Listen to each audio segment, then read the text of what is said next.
Hi ಎಲ್ಲರಿಗೂ ನಮಸ್ಕಾರ. ನಾನು ರೇಖಾ ಅಡುಗೆ ಮನೆ ಅಂಡ್ ಕ್ರಿಯೇಷನ್ಸ್ಗೆ ಸ್ವಾಗತ. ಈಗ ವೆಜ್ ಪಲಾವ್ ಮಾಡೋದು ಹೇಗೆ ಅಂತ ನೋಡೋಣ. ರೆಸ್ಟೋರೆಂಟ್ ಶೈಲಿಯಲ್ಲಿರುತ್ತೆ. ಇದಕ್ಕೆ ನಾನು ಒಂದು ಕುಕ್ಕರ್ ತಗೊಂಡಿದ್ದೀನಿ. ಕುಕ್ಕರಲ್ಲಿ ಸ್ವಲ್ಪ ಎಣ್ಣೆ ಹಾಕ್ಕೊಳ್ತಾ ಇದ್ದೀನಿ. ಒಂದು 5ರಿಂದ 6 ಸ್ಪೂನ್ ಅಷ್ಟು ಎಣ್ಣೆ ಹಾಕ್ಕೊಳ್ಳಿ. ಇದಕ್ಕೆ ತುಪ್ಪ ಸಹ ಹಾಕ್ಕೊಳ್ಬೋದು. ನಾನಿಲ್ಲಿ ಒಂದು 3 ಸ್ಪೂನ್ ಅಷ್ಟು ತುಪ್ಪ ಸೇರಿಸ್ಕೊಳ್ತಾ ಇದ್ದೀನಿ. ನೀವು ಎಣ್ಣೆ ತುಪ್ಪ ಬರೀ ಎಣ್ಣೆಯಲ್ಲಿ ಮಾಡೋದಾದ್ರೆ ಎಣ್ಣೆನೆ ಹಾಕ್ಕೊಳ್ಬೋದು. ನಾ ಇಲ್ಲಿ 2 ಸೇರಿಸಿ ಮಾಡ್ತಾ ಇದ್ದೀನಿ. ಇದಕ್ಕೆ ನಾವೀಗ ಒಗ್ಗರಣೆಗೆ ಮಸಾಲೆ ಐಟಮ್ಸ್ ಹಾಕೊಳ್ಳೋಣ. ಇಲ್ಲಿ ಮರಾಠಿ ಮೊಗ್ಗು ಒಂದು 3, ಏಲಕ್ಕಿ ಒಂದು 3, ಚಕ್ಕೆ ಒಂದು ದೊಡ್ಡ ಪೀಸ್ ಅಷ್ಟು, ಅದಕ್ಕೆ ಅನಾನಸ್ ಹೂ ಒಂದು, ಹಾಗೆ ಒಂದು ಲವಂಗ ಒಂದು 4ರಿಂದ 5, ಇದಕ್ಕೆ ಪಲಾವ್ ಎಲೆ ಒಂದು ನಾನು ಕಟ್ ಮಾಡಿ ಇಟ್ಕೊಂಡಿದ್ದೀನಿ. ಇದಿಷ್ಟನ್ನು ಹಾಕಿ ಲೋ ಫ್ಲೇಮಲ್ಲಿ ಫ್ರೈ ಮಾಡ್ಕೊಳ್ಳೋಣ. ಈಗ ಇದಕ್ಕೆ 1 ಸ್ಪೂನ್ ಅಷ್ಟು ಸೋಂಪು ಹಾಕಿ ಫ್ರೈ ಮಾಡ್ಕೊಳ್ತಾ ಇದ್ದೀನಿ. ಸೋಂಪು ಹಾಕೋದ್ರಿಂದ ಫ್ಲೇವರ್ ಚೆನ್ನಾಗಿರುತ್ತೆ ಪಲಾವ್ಗೆ. ಈಗ ಇದಕ್ಕೆ ಒಂದು ಈರುಳ್ಳಿ ಹಾಕ್ಕೊಳ್ತಾ ಇದ್ದೀನಿ. ಸಣ್ಣಗೆ ಉದ್ದಕ್ಕೆ ಹೆಚ್ಚಿಟ್ಕೊಂಡಿದ್ದೀನಿ. ಒಂದು ಈರುಳ್ಳಿನ, ಮೀಡಿಯಂ ಸೈಜಿನ ಈರುಳ್ಳಿ ಇದು. ಇದನ್ನ ಚೆನ್ನಾಗಿ ಫ್ರೈ ಮಾಡ್ಕೊಳ್ಳಿ. ಈಗ ನಾವು ಮಸಾಲೆ ರುಬ್ಕೊಳ್ಳೋಣ ಪಲಾವ್ಗೆ. ಇದಕ್ಕೆ ನಾನು ಒಂದು 3ರಿಂದ 4 ಲವಂಗ, ಸ್ವಲ್ಪ ಮೆಣಸು, ಒಂದು ಏಲಕ್ಕಿ, ಒಂದು ಸಣ್ಣ ಪೀಸ್ ಅಷ್ಟು ಚಕ್ಕೆ, ಒಂದು ಈರುಳ್ಳಿ, ಸ್ವಲ್ಪ ಶುಂಠಿ, ಬೆಳ್ಳುಳ್ಳಿ ಇಷ್ಟನ್ನು ಹಾಕ್ಕೊಳ್ತಾ ಇದ್ದೀನಿ. ಹಾಗೆ ಕಾಯಿ ಸ್ವಲ್ಪ 1-2 ಸ್ಪೂನ್ ಅಷ್ಟು ಹಸಿ ಕಾಯಿನ ಹಾಕ್ಕೊಳ್ತಾ ಇದ್ದೀನಿ. ಇದಿಷ್ಟನ್ನು ಹಾಕಿ ನಾವು ತರ್ತರಿಯಾಗಿ ರುಬ್ಕೊಳ್ಬೇಕು. ನೀರೇನು ಹಾಕೋದು ಬೇಡ. ಈಗ ತರ್ತರಿಯಾಗಿ ರುಬ್ಕೊಳ್ಳೋಣ.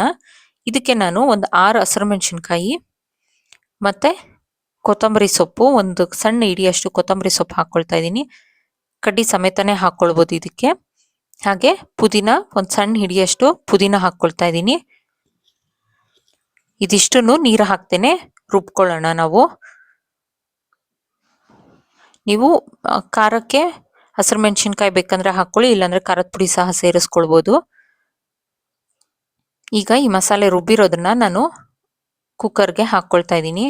ಇದು ಚೆನ್ನಾಗಿ ಎಣ್ಣೆಯಲ್ಲಿ ಫ್ರೈ ಮಾಡ್ಕೋಬೇಕು. ಹಸಿ ಸ್ಮೆಲ್ ಹೋಗೋವರೆಗೂ ಚೆನ್ನಾಗಿ ಫ್ರೈ ಮಾಡ್ಕೊಳ್ಬೇಕು. ಈಗ ಫ್ರೈ ಆಗ್ತಾ ಇದೆ. ಇದಕ್ಕೆ ನಾವು ಒಂದು ಹೈಬ್ರಿಡ್ ಟೊಮೆಟೊನ ನಾನು ಕಟ್ ಮಾಡಿ ಇಟ್ಕೊಂಡಿದ್ದೀನಿ ಸಣ್ಣಕ್ಕೆ, ಇದನ್ನ ಹಾಕ್ಕೊಳ್ತಾ ಇದ್ದೀನಿ.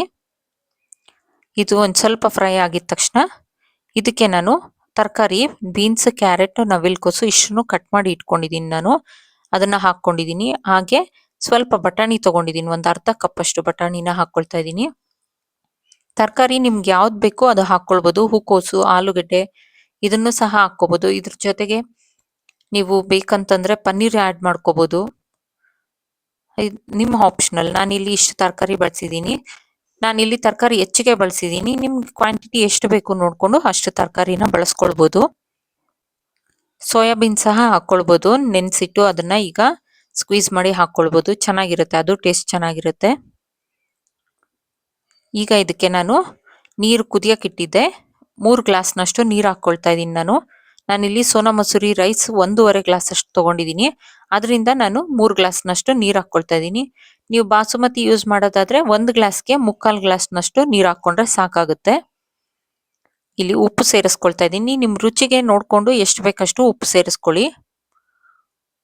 ಉಪ್ಪು ಖಾರ ನಿಮ್ಗೆ ಹೇಗೆ ಅನ್ಸುತ್ತೆ, ನಿಮ್ಮ ರುಚಿ ಎಷ್ಟಿದೆ ಅಷ್ಟಕ್ಕೆ ಸೇರಿಸ್ಕೋಬಹುದು. ಇಷ್ಟೇ ಅಂತ ಏನಿಲ್ಲ. ನಾನಿಲ್ಲಿ ಸ್ವಲ್ಪ ಖಾರ ಕಡಿಮೆ ಹಾಕಿದ್ದೀನಿ. ಈಗ ಅಕ್ಕಿ ತೊಳೆದು ನೆನೆಸಿಟ್ಟಿದ್ದೆ, ಅದನ್ನ ಹಾಕ್ಕೊಳ್ತಾ ಇದ್ದೀನಿ ನಾನು. ಅಕ್ಕಿ ನೆನೆಸಿಡೋದ್ರಿಂದ ಪಲಾವು ಚೆನ್ನಾಗಿ ಉದ್ರುದ್ರಾಗುತ್ತೆ. ಈಗ ಇದು ಅಕ್ಕಿ ಎಲ್ಲ ಮಿಕ್ಸ್ ಮಾಡಿ ಚೆನ್ನಾಗಿ ಒಳ್ಳೆ ಮಿಕ್ಸ್ ಕೊಡೋಣ. ಮಿಕ್ಸ್ ಕೊಟ್ಟು ಇದು ಚೆನ್ನಾಗಿ ಕುದಿ ಬರ್ಬೇಕು ನಮಗೆ.